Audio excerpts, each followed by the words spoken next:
Hello, everyone. I'm Galpin, design consultant at Tashkeel, and we're here today regarding a talk that Lina Ghalib is going to give us. Lina Ghalib is a product and furniture designer from Egypt, and she was on the Tanween 2020 program for last year at Tashkeel, and she developed a very interesting material and showed how that could be used in a particular product. So she's going to give us a presentation about that, and looking forward to hearing what she has to say. Over to you, Lina. Thank you, Rock. Thank you for the introduction. I'll just start by sharing my screen. Just let me know if everything is clear, that you can see it. Okay, so thank you for hosting this talk, and it's an honor, honestly, being a Tashkeel member, and the experience I had with Tanween last year was very fruitful. I always thought of it as a very generous experience, generous offer, and I learned a lot from this experience, and I would say developing something that has a future beyond this program is the most interesting part. I'm glad that I got the chance to go through it, and yeah, so I'm here to explain to you guys basically just a small brief of what I did in the Tanween program and what Plypalm is all about. So I'm from Egypt. I grew up in Saudi though. I'm from Alexandria, and I studied and worked in the UAE. So I would say I'm a very mixed culture kind of girl because I have a very strong Arab identity from very different places. But somehow I've always felt that they are connected together.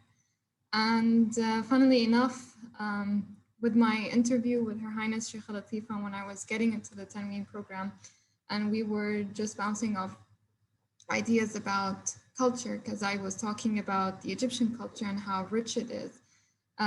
We were talking about how to make something, or the program can be a concept for me of how I can bridge these two cultures together.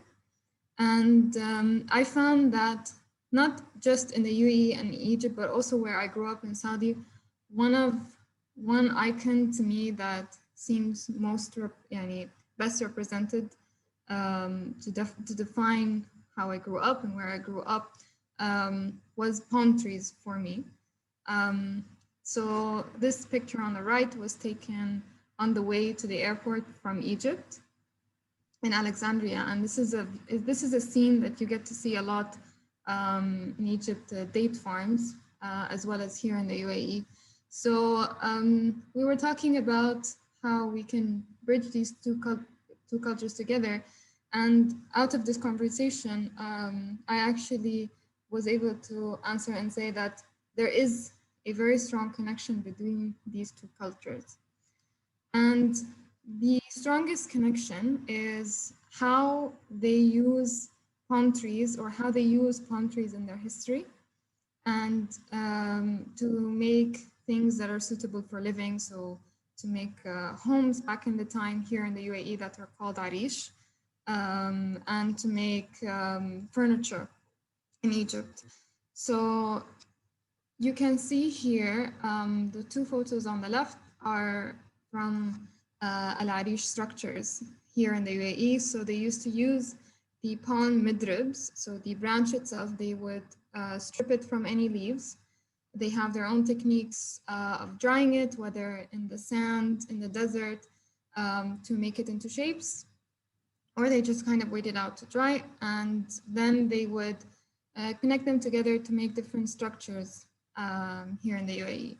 And funnily enough, in Egypt as well, they use the same raw material to make something for themselves as well, for basic needs, I would say. And that was furniture. So in the UAE, they use them to make homes and structures, and in Egypt they used them to make furniture pieces. So I dug in a little deeper, and I found out that they used to, in the UAE, they used to use them dried, and they would connect them together using rope, and rope that is made out of the same fiber out of the palm as well. And in Egypt, they would use a different connection technique.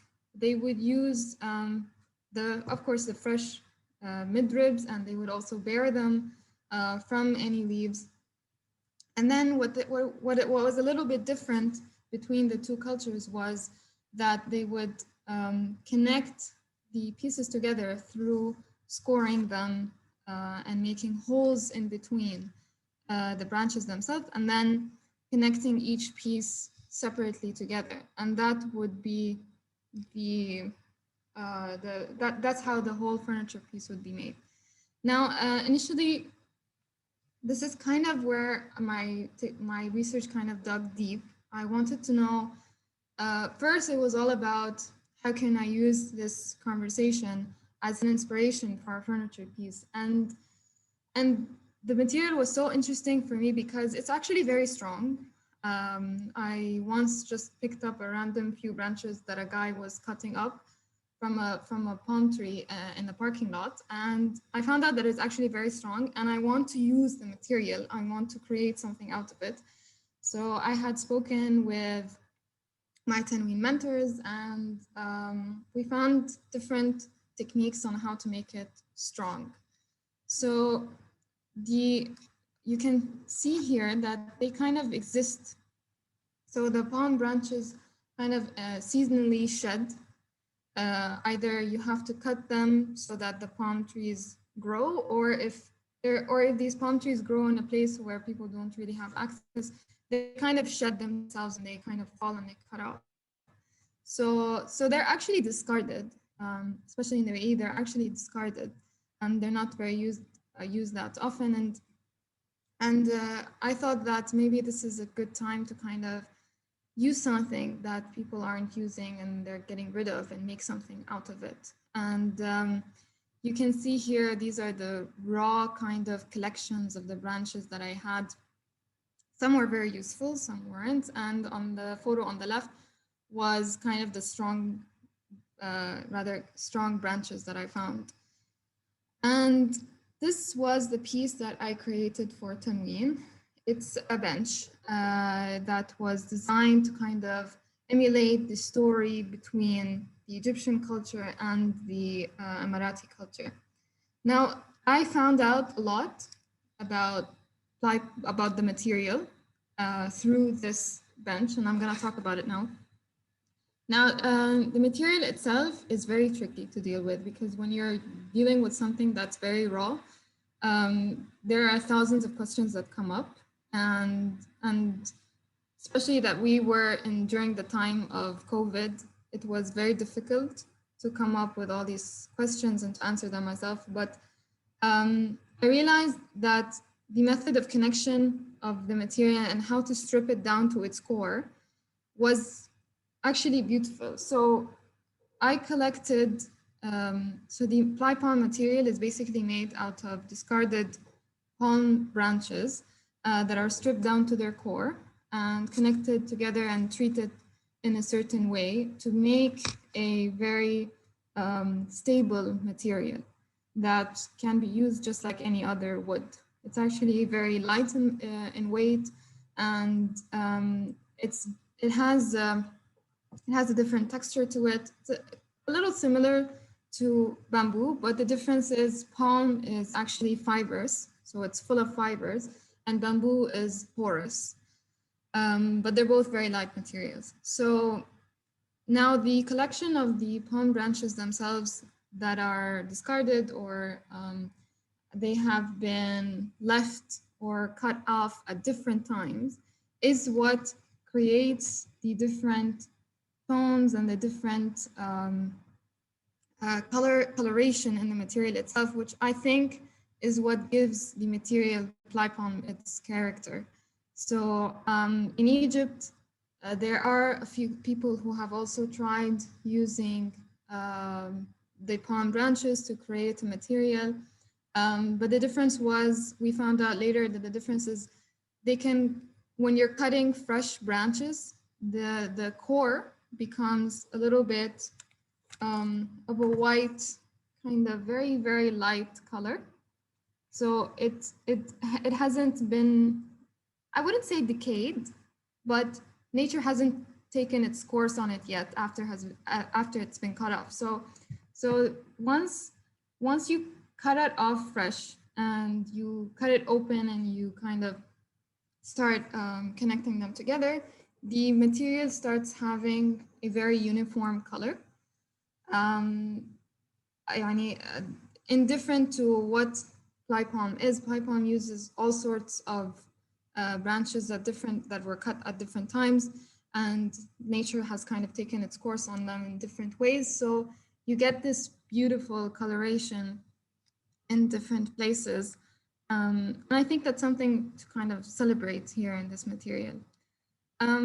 Now, this whole talk is about the future of this material, actually, and how I see it to grow in the next few years. And I think I'm in a lucky time, because in Egypt, they are actually, with the Ministry of Environment over there, they've actually decided to use discarded branches as well, but in a different way. They're going to try and make MDF out of it. So they're going to probably, just the same way as MDF is made, they're going to try cut them up and then compress them with a specific German company, and they're going to use it as building material. And I think they announced this in January or last month, something like that, which is an interesting take, because I think 2021 and moving onwards is a very interesting year to find out how you can be more sustainable, what kind of new materials we can start using that can replace old materials. And one material that actually very much fascinates me is Plybu. And Plybu is actually almost a very similar technique to how I'm trying to push for Plypalm, except it has less variation in color, and I'm amazed by this product, because now a lot of different companies are using it, like IKEA, Muji, almost everyone is using this material in different homeware products. And I'm hoping that one day I can push Plypalm, especially that here in this region we have various numbers of palm trees everywhere, and I'm sure there are gold mines of branches in a lot of places. So I think this could be the year that we can use Plypalm to produce products, or even in building materials, or maybe as veneers, things like that. And there are a lot of opportunities that I was able to kind of experiment with this product, is that I was able to experiment with how they are stacked together, how they are connected, and the different faces that I get out of this material. So there are beautiful moments that happen with the connection of this material, where they were connected together here. So the cross section of the material itself, and also the moment where they are stacked together. So there are actually different finishes and different opportunities for this material. It's quite an extensive process making it at the moment, because you're trying to take something that's discarded and make something out of it. And that's always, I would say, difficult and challenging to do. But inshallah, but this year, this material can go places and can use it on several different applications. And hopefully one day it will maybe replace some materials that we are using, and then we can have this cycle of living where what grows and what's discarded, we can actually take and turn into something. So, yeah. That's great. Well, I wanted to ask you a few sort of open questions, really, to maybe you can talk a little bit more about these particular areas. The first thing is the material has clearly got a real range of different colors. And I know you talked about, you know, that being, they're all from different palm trees. And this is part of the reason why there is different color.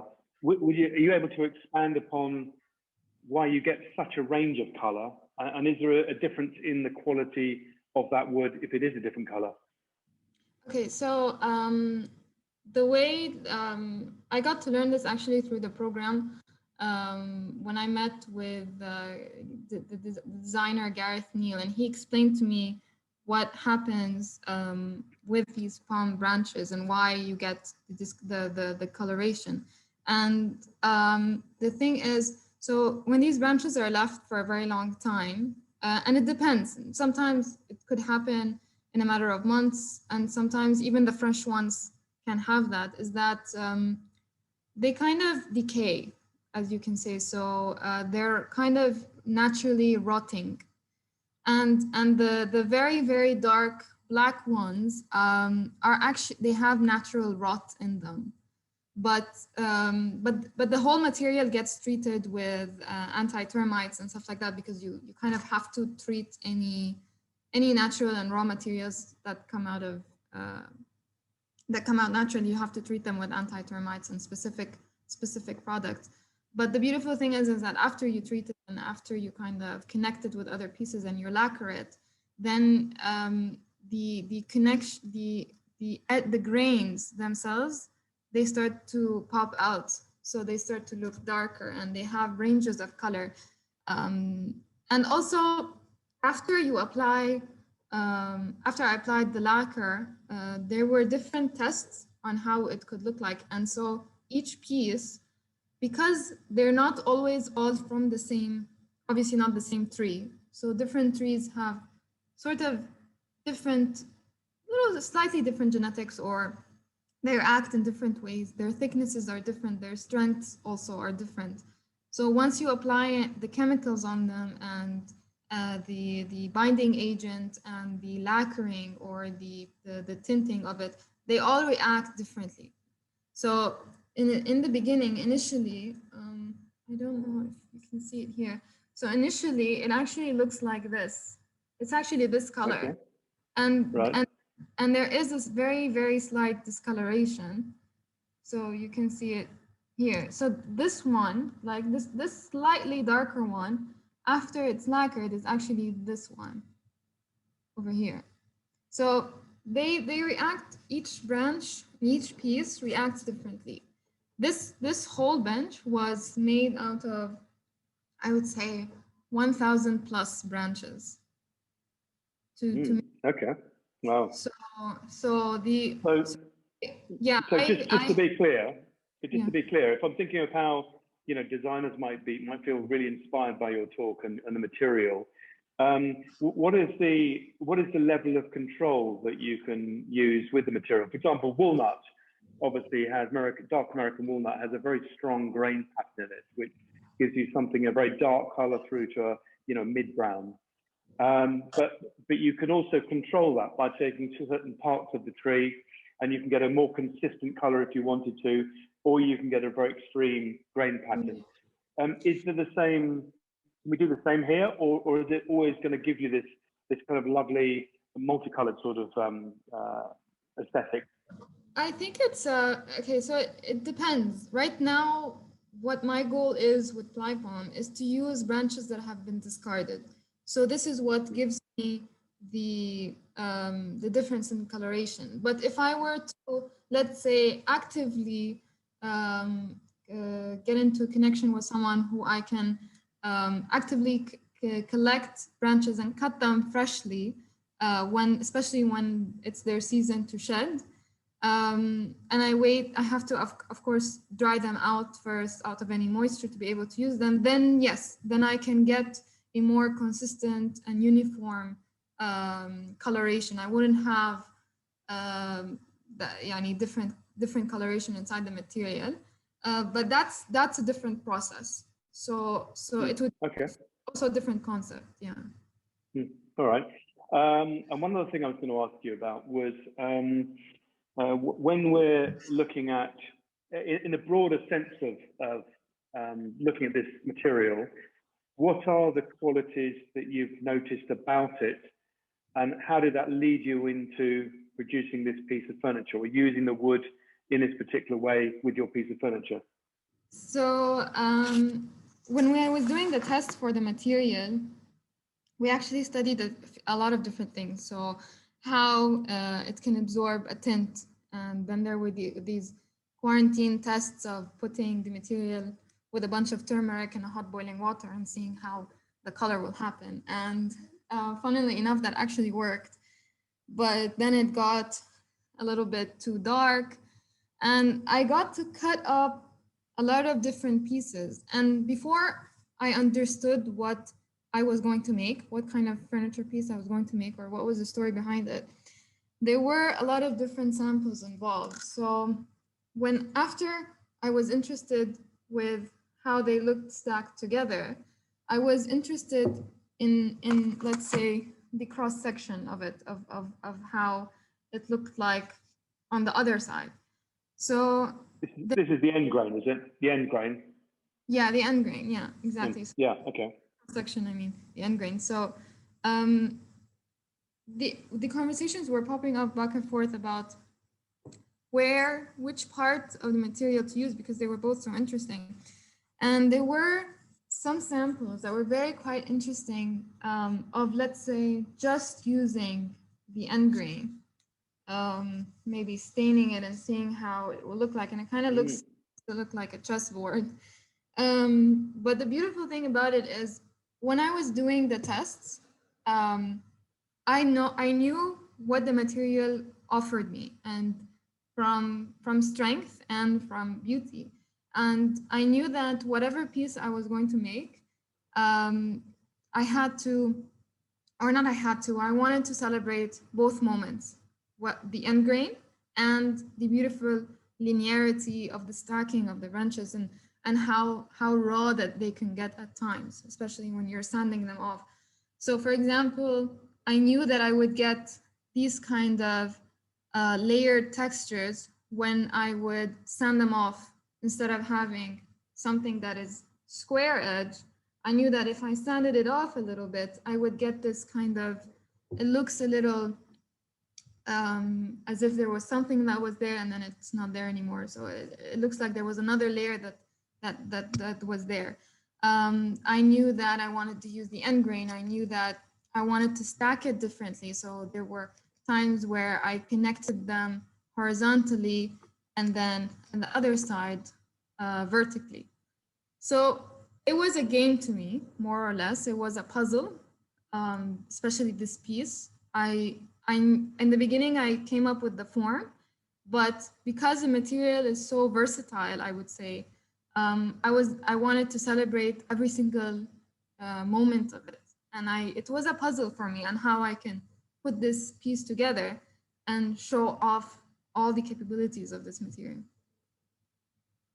Okay, and how would you say that you've done that? What did you get most excited about in terms of the way that you understood this very interesting material and how you translated that into this piece? So now that the branch itself, to me, is it has a very organic shape, and I wanted to celebrate that with the shape of the product that I created as well, kind of let's say an ode to how they naturally existed, because I was going to completely take it out of its natural shape and turn it into something solid and orthogonal. So to make something out of this material, because the branches don't exist because they exist in various lengths, and it's not a consistent thing that you can control. So I thought of maybe controlling how I would apply the material itself. So for example, these staggered connections helped me create a long piece or a full long piece. in comparison to just connecting them over here, stacked above each other exactly in the same height or same width. I knew that I wanted to kind of contrast it on the other side, if that makes any sense. So I would say, well, they look like they're joined there. If we, in this view, it looks like the top bend is a different part to the down vertical. It is. Yeah. Yeah, exactly. Okay. Because it's not the same as, so you're not cutting a big piece of lumber, or let's say you're not cutting a big sheet of MDF. It's different. So in the testing phase, I was actually able to make, let's say, one full rod as a sample from my manufacturer, completely made out of MDF. But when it came to the actual material, we realized that the material cannot, let's say, there's specific lengths of the branch. There's a specific percentage of how much of a branch you can use, actually. So that actually limits you to things. And I wanted to, instead of think of it as a drawback, I wanted to celebrate it. So I purposely made connections of different pieces. So you can see here the seating, the lower seating, and then the curve, and then the back, and then there's another curve.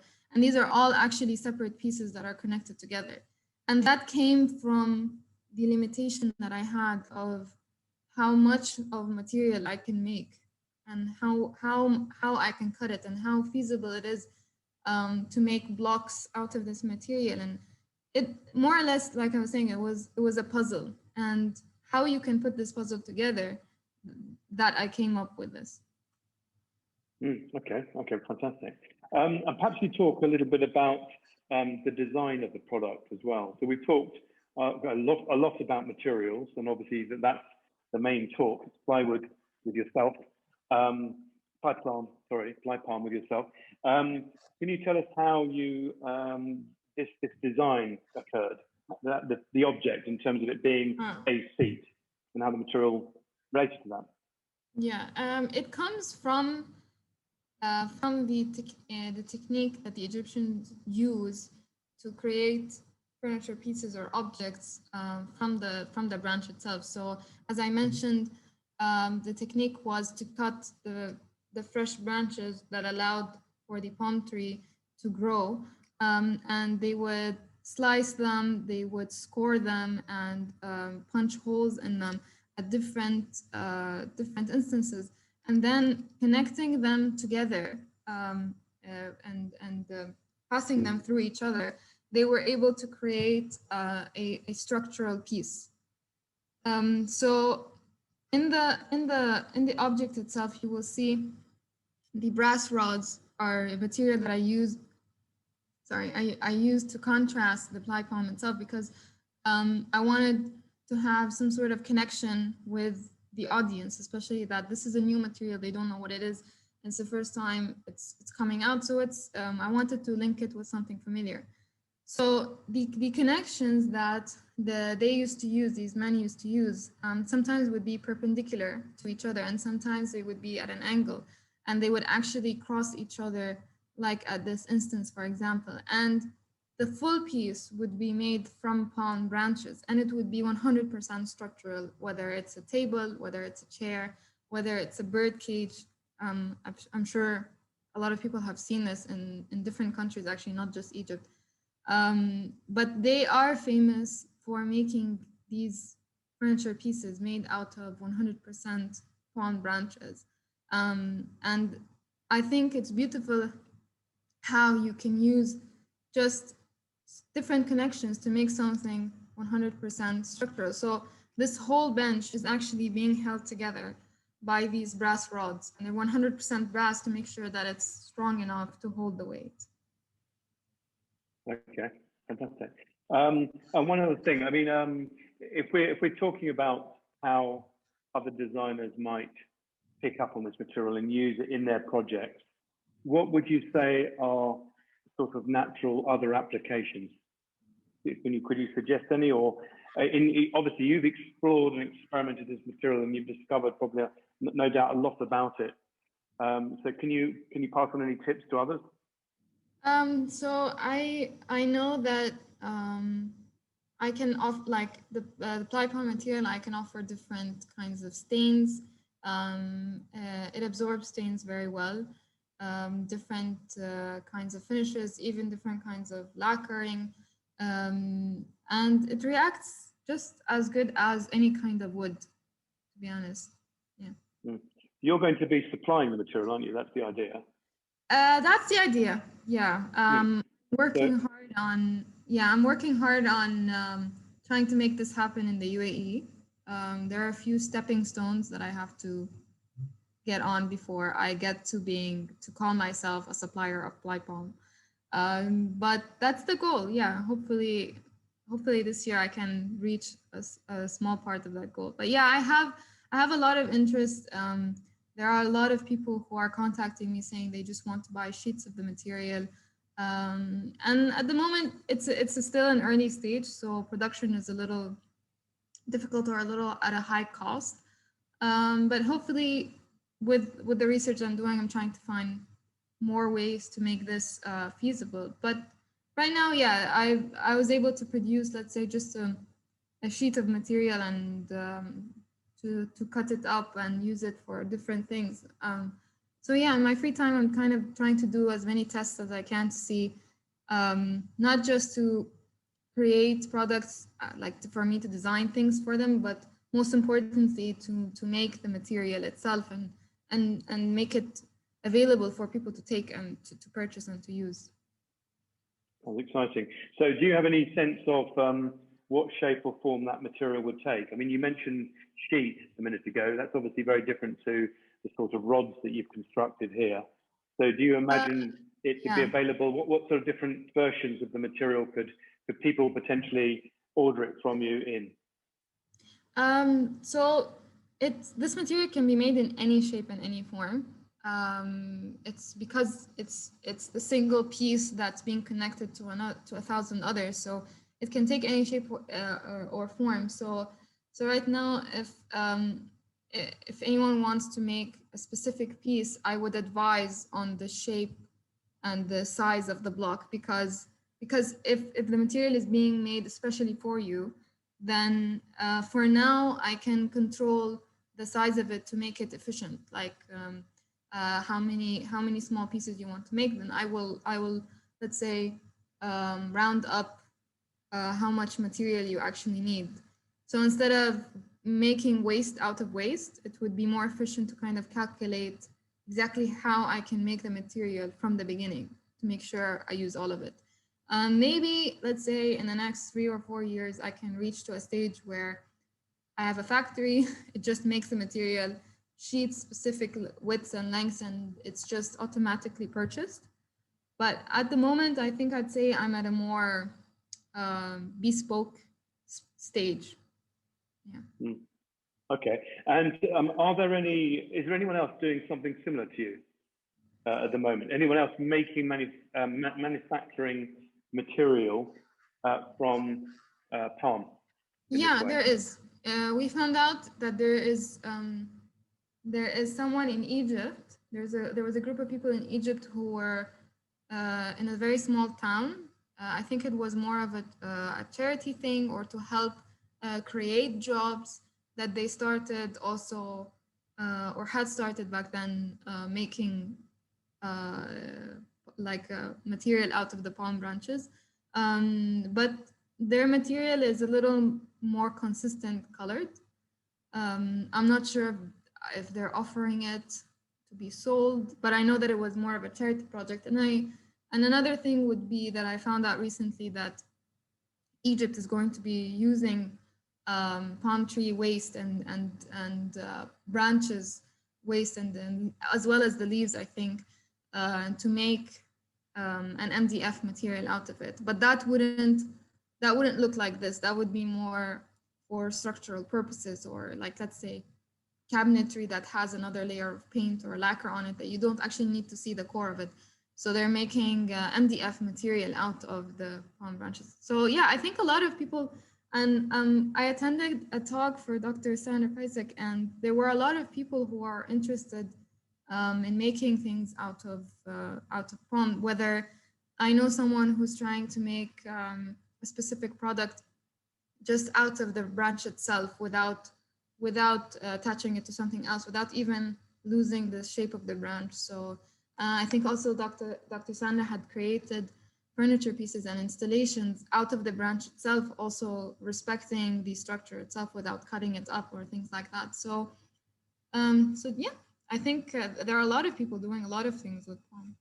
Yeah, definitely. Fantastic. All right. Well, we're drawing to we're coming to the end of the talk. Is there anything else you'd like to talk about? Some closing thoughts or ideas? No, I would just say that I think I'm very grateful because a year ago I was in a very different place, and if one advice I have for everyone is to try as best as you can to join the Tanween program, because it's a life changer. Like it's a game changer as well. It's a different kind of experience, and it's very generous, and the things you learn. And I'm glad, I guess, that I came out of it with a very fruitful thing that I can take forward in different ways. Yeah. Brilliant. Well, yes, I think the program is very exciting. It certainly encourages professionals that want to do something. They've got an idea, an innovative, exciting idea that they want to take forward and really develop that in a way that's also funded and taking that through to a reality. So for sure. Lina, your talk's been fantastic. It's been very interesting learning more about the material and the processes. And I'm sure we've got a Q&A coming up, which is on March the 30th, 7 o'clock till 8 o'clock. So that's when you can all ask some even more cutting questions and get some even more interesting answers. So thank you very much, Lina. And that comes to the end of our talk. I hope you enjoyed that. So and please join us on the 30th. Thank you very much. Thank you, Lina.